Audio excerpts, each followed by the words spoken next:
Gérard Depardieu. Pendant une semaine, Astérix doit être projeté gratuitement en Algérie. Les autorités affirment que 200 000 enfants vont pouvoir en profiter. 200 000 enfants, tu vas voir, parce qu'il a fait le ministre de la Solidarité, c'est extraordinaire. Tu as un homme, tu as un Boutef. S'il vous plaît. Ali Benflis, le Premier ministre algérien, accueille ses invités pour déjeuner. Ah oui, ça c'est le Premier ministre. D'accord, je suis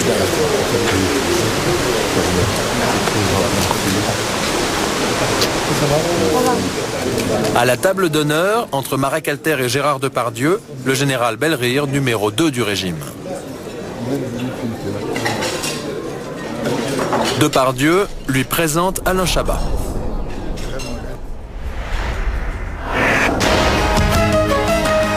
L'après-midi, nos acteurs dévoilent l'opération Astérix à la presse algérienne. Et je trouve que nous faire plaisir, en plus en ajoutant le sourire d'un enfant, j'ai pensé que c'était bien aussi pour mes amis et moi-même. C'est uniquement pour ça. Oui. D'autres actions à part les enfants. D'autres actions Si on prend la relation avec les enfants. L'agriculture, Puis le commerce. J'ai amené avec moi 2-3 hommes d'affaires qui sont en train de faire des affaires avec le ministre de l'Agriculture, qui est un homme absolument formidable, qui a un programme extraordinaire et qui, j'espère, réussira son programme. Merci. Dans la soirée, dans le principal cinéma d'Alger, le film est bien à l'affiche, mais surprise, la salle est quasiment vide. Quant aux acteurs, ce soir-là, ils font la fête dans un grand hôtel d'Alger, toujours avec le général Belrire.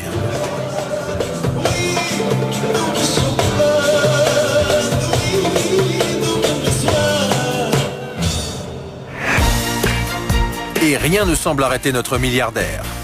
Un mois après la fête d'Alger, sous prétexte d'inaugurer Khalifa Jet Team, sa nouvelle patrouille de chasse privée, il invite le tout Paris médiatique à faire la fête dans l'une des boîtes les plus branchées de la capitale. Déguisé pour l'occasion en pilote de Khalifa Airways, le patron de la discothèque se prend d'affection pour notre milliardaire algérien. C'est un vrai seigneur parce qu'il donne sans compter. Là, c'est Muriel Robin, avec Paul Belmondo et évidemment Josiane Balasco. Plutôt fier de ses invités, Tony Gomez nous les présente. Koumen. La fille nulle, là, c'est qui? Je sais pas, j'ai secoué la couette, c'est tombé.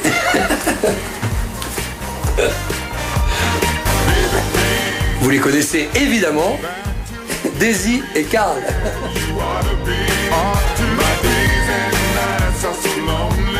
Célébrité du PAF, star de cinéma, pour beaucoup d'observateurs, la démesure des fêtes de Rafik Khalifa vise à compenser un certain complexe algérien.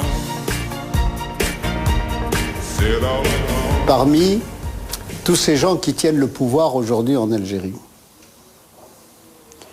il y a profondément un état d'esprit de colonisé. En réalité, ce sont des gens qui veulent payer très cher pour paraître blancs, je m'excuse la terminologie, et qui pensent que le blanc évolué, que le blanc moderne est un blanc qui se met en string, qui fréquente les boîtes de nuit, et qui boit beaucoup, qui est très corrompu, qui claque de l'argent un peu partout, et ils pensent que c'est comme ça qu'on les prendra pour une république moderne, comme ils disent. Et voilà, ils pensent qu'une république moderne a cette image. C'est pas de leur faute, c'est parce que souvent la république corrompue leur a donné cette image. C'est ça, hein. Moi, en tous les cas, quand j'étais ministre, j'ai entendu ça longtemps. Pourquoi, pourquoi ne dépensons-nous pas d'argent pour nous montrer comme des blancs? Et quand on leur expliquait que ce n'était pas ça leur rapport au monde occidental, ils ne comprenaient pas.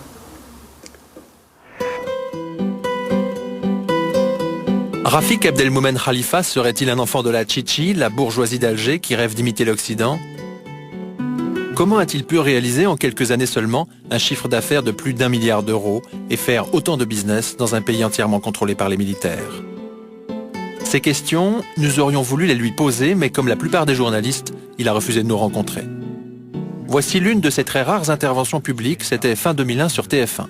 Ce jour-là, Rafik Khalifa affirme qu'il a fait fortune dans le médicament et qu'il n'est que le fils d'un petit pharmacien. Votre père, il était autre chose que pharmacien. Bien sûr. Il a été ministre du gouvernement algérien. Il a même été patron d'Air Liberté, d'Air Algérie. Oui, donc ça doit aider quand même tout ça. je crois pas, parce que je vous dis. Ça aide, hein. Ça aide pas tellement, parce que j'ai pas réussi. Ça aide, ça donne des ouvertures. Rafik est d'autant plus embêté que son père, Laroussi Khalifa, était encore plus que cela. Avant l'indépendance, il a participé à la création de la sécurité militaire, les services secrets d'Alger. Finalement, la question que beaucoup se posent, c'est est-ce que vous êtes en fait soutenu par le régime ou est-ce que c'est vous qui soutenez le régime ?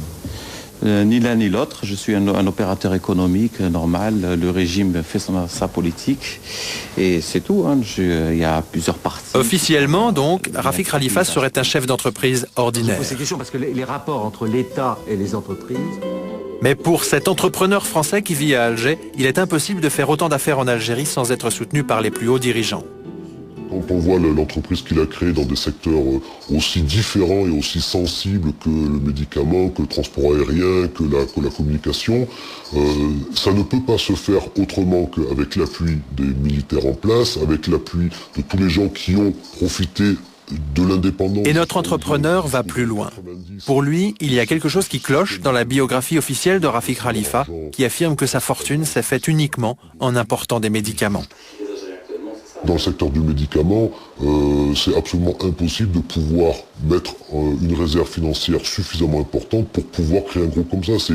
C'est absolument pas possible et tous les gens de la profession pourront vous le confirmer. Cette analyse est partagée aujourd'hui par les services secrets français. Dans un rapport confidentiel publié en octobre par le Canard enchaîné, la DGSE estime que le maintien en vie et même la bonne santé apparente du groupe Khalifa ne peuvent s'expliquer que par un soutien financier extérieur ou par des activités autres que celles officiellement mentionnées. Et cet argent, la provenance indéterminée, Khalifa va s'en servir pour aider des stars du paysage audiovisuel français.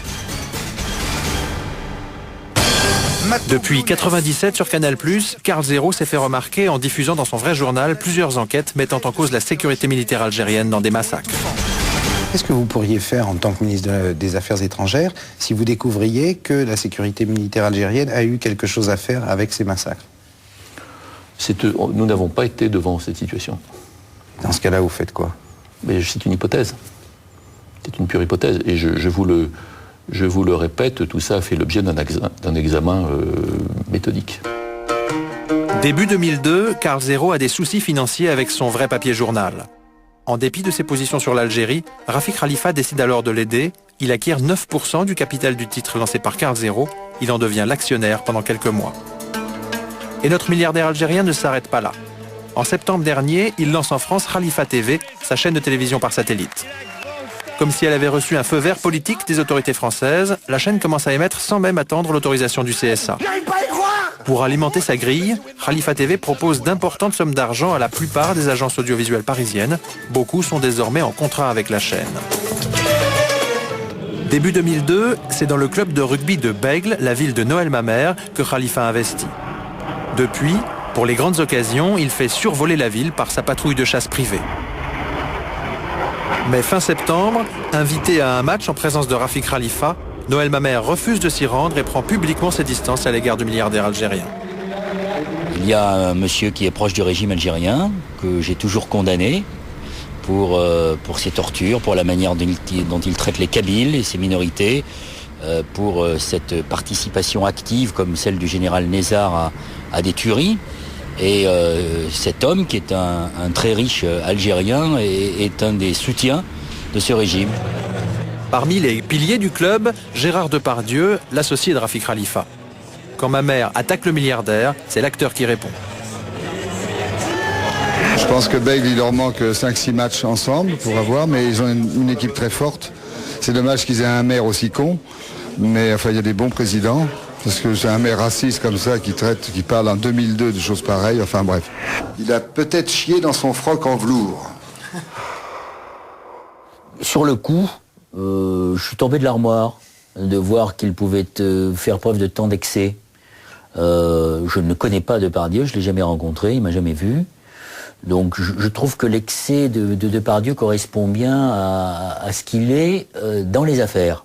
C'est quand même un garçon qui n'hésite pas à aller soutenir un nationaliste dangereux qui s'appelle Monsieur Messiar en Slovaquie, qui n'hésite pas à serrer la main de Fidel Castro, qu'il appelle mon ami Depardieu, et à investir dans le pays de ce qui est quand même un dictateur, et qui maintenant vient s'acoquiner avec Monsieur Khalifa et avec les généraux. Parce que le lendemain du match, c'est pas moi qui le dis, c'est le journal El Watan, Depardieu a pris un avion de Khalifa Airways, est allé à Tlemcen pour visiter les nouveaux vignobles qu'il avait achetés. Je vous rappelle que ces vignobles, il peut les acheter, mais l'État algérien a 40% des intérêts. Et le journaliste d'El Watan raconte que Depardieu a demandé à ses amis de le rejoindre sur la photo avec cette déclaration qui en dit long sur son sens de la philanthropie. Venez les gars, il y a du pognon à prendre. Si c'est ça la philosophie de Gérard Depardieu, c'est la sienne, mais c'est pas la mienne.